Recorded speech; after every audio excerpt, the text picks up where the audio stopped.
भीष्म पितामह महाभारत की कथा के एक ऐसे नायक है जो आरंभ से अंत तक इसमें रहे।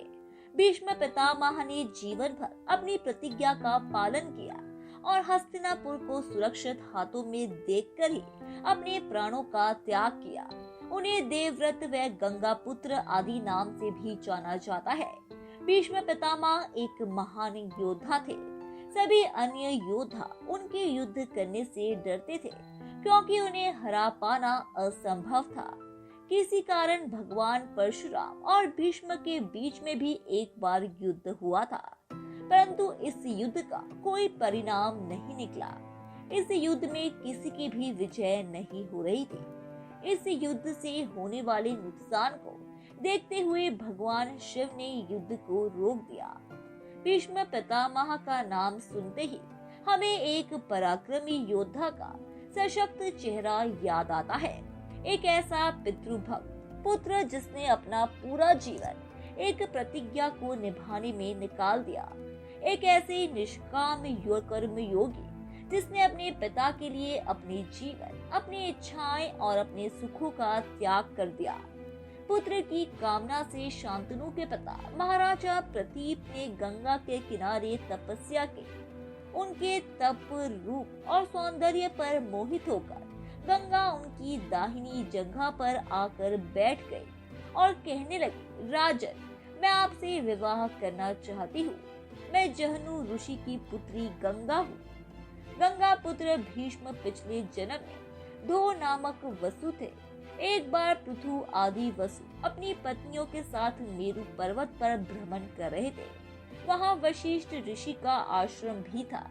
एक वसु पत्नी की दृष्टि ऋषि वशिष्ठ के आश्रम में बधी नंदिनी नामक गाय पर पड़ी गई। ये गाय समस्त कामनाओं की पूर्ति करने वाली थी।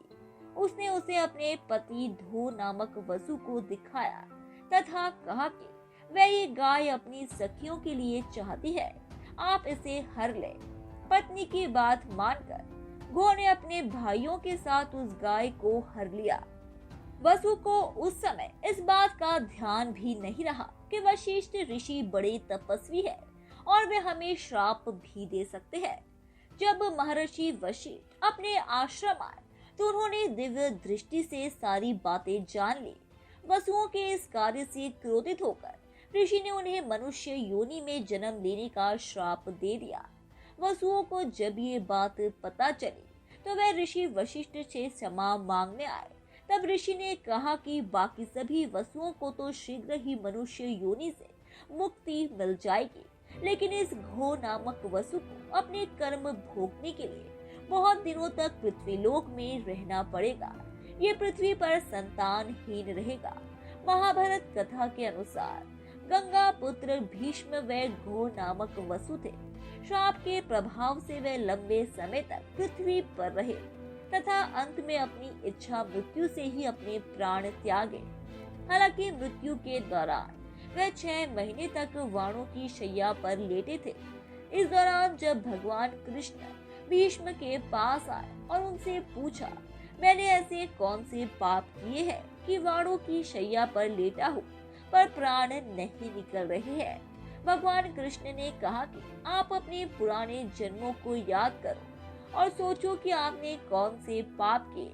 भीष्म बहुत ज्ञानी थे। उन्होंने कृष्ण से कहा कि मैंने अपने पिछले जन्म में रत्ती भर भी पाप नहीं किया है।